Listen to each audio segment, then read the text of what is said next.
might be squinting. I gotta stop. Hello, everyone. We are here at the Vision Council Executive Summit in Naples, Florida. It's a gorgeous day, Gorgeous. totally gorgeous. And my name is Erin Morgan. I'm the editorial director of Eyecare Business and Contact Lens Spectrum magazines with Pentavision / Broadcast Med. And I am super honored to be here today with Johnny, do we say the C? Walker? Johnny C. Taylor Jr. Oh, Johnny C. Taylor Everyone Jr. knows the Johnny Yeah, right, Walker thing. That Johnny is too Walker. funny. I love You it. have the, I the get it Hello all. Johnny That's up on right. the Johnny. stage. That's right. Good to see you again. It is good to We see were you again. together a year ago In Austin. an equally beautiful place. Yeah, right? it's In gorgeous Austin. there, It's a beautiful too. day. There's nothing like Florida. I'm a Floridian, so I'm happy. You are I'm born and Floridian. raised in Fort Lauderdale, so I'm That's right up so the street from my cool. home. But thank you all for having me. Oh, thank you for Good to joining see us you. again. Your keynote was fantastic. Loved all those points. It was really so much great information. So I'm really excited for you to thank you for taking the time to talk to our viewers and our readers again. Absolutely. Yeah, so you are the president of the Society for Human Resources Management. Yes. And the SHRM. SHRM, that's SHRM right. is what And we do call I it, see yes. a 75-year You see, anniversary? This is our 75th year in existence. November of last year, we turned 75. So we're celebrating all year long people and human resources. That's fantastic. And you are also the author of the book Reset. Yes. So that was kind of a focus of the keynote. Can you Yes. tell us a little bit about your work with SHRM and the book as well? So the SHRM is sort of what the American Bar Association would be for lawyers, the American Medical Association would be for physicians, Vision Council would be for your industry. We represent the sector of human resources professionals globally. 165 countries, 300,000 members, so it's HR everywhere. So that's what my day job is. Part of that, though, was what led me to write this book, Reset. It was, all of us know that moment. We were sitting in our homes, scared to death in March of 2020 because we didn't know what this thing, COVID, was about, what it would do to us, how life would exist afterwards, or if at all.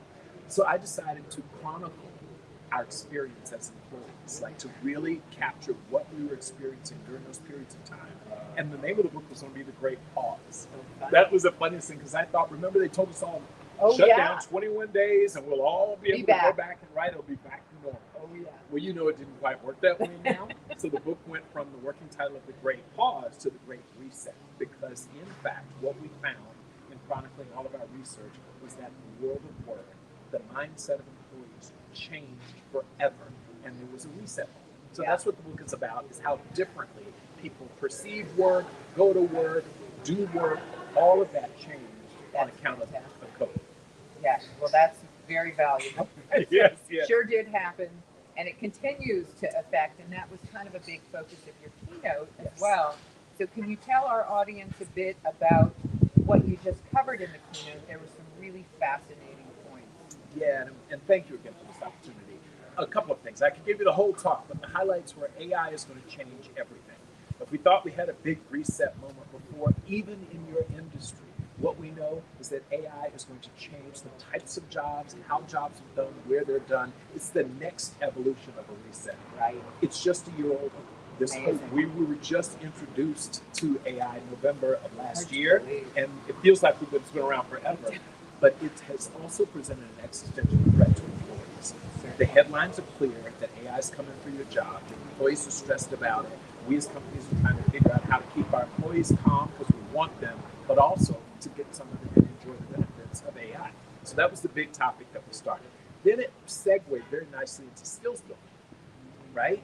One of the problems is AI, I think net is going to create a whole new type of job, class of jobs, but our people don't know how to do those jobs. Right. We do jobs pre-AI, and there's post-AI jobs, and every job is going to be impacted. I was reading something today, and I know you physicians out there that said if you're going in the past, you had to go wait to get a retina inspection or diagnosis or whatever, and that there is technology that suggests that AI can do that. It cannot replace you all, but it can absolutely help make you more effective, more efficient, and ultimately better for the consumer who would have had to wait to get an appointment, right? So AI means new skills building. And so today, much of my conversation goes around, you can't think about training and development of your employees as an expense. You've got to think about it as an investment. It's an investment in your business, an investment in them, and net, we will all be better on account of it. That's a very good point. Right, and I quickly went on to multi-generational workforce. Let me tell you, first time, 5 generations in the workforce at one time, and that comes with its own challenges. There's a different way to manage a 27-year-old and a 57-year-old, and they see the world differently, and so managing that multi-generational workforce is not without its challenges, and I didn't end with this, but it really spent a lot of time is talking about diversity, equity, and inclusion. The reality is we all know that diversity is our strength. Society in America, globally, it's our strength. But there is currently a backlash. And the backlash is alive, it's well, it's aggressive, and the Supreme Court opinion has come down. Like there's a lot going on the diversity front. And so we spend some time talking with people about how to reframe.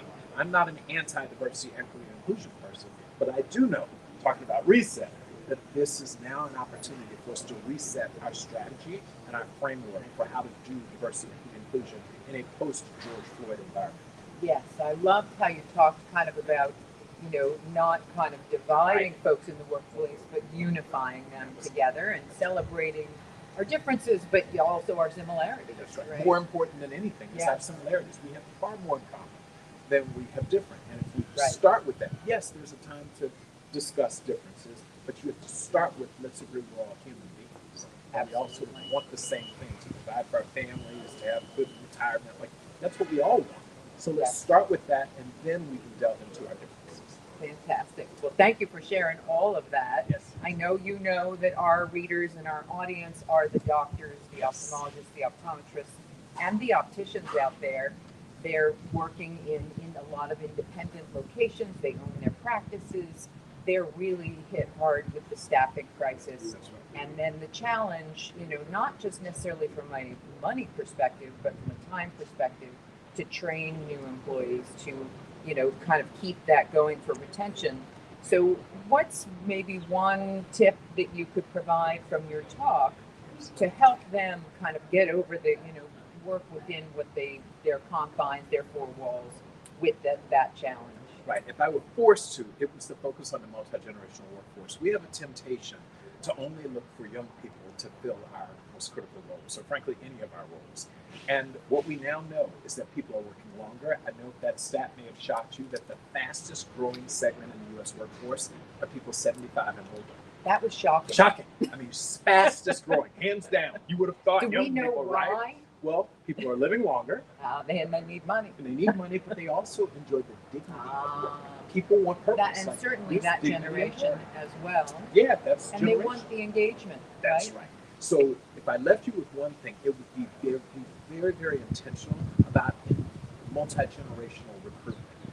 You may say, well, I have this 22-year-old who doesn't work, but there may be a 60-year-old who would walk through the wall or walk through the fire for you, would show up when you want them to, will be committed to doing your work, and if you invest in skill building, right, to make sure they know the latest technologies and the newest approaches, that may ultimately be your best employee.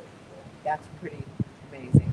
Wow, I love that perspective. Thank you so much for sharing with us again today. It's always so great to see you. Likewise, maybe we get to do this another again. Hawaii. I know. Right? Austin. What could be next? What could be next? That's right. Thank you very much, Vision Council. And yes, thank you. Thank you for joining us, and thank you all for joining us. And please stay tuned. We'll be back with some more live streams today from the Vision Council Executive Summit here in Naples, Florida. We'll see you soon.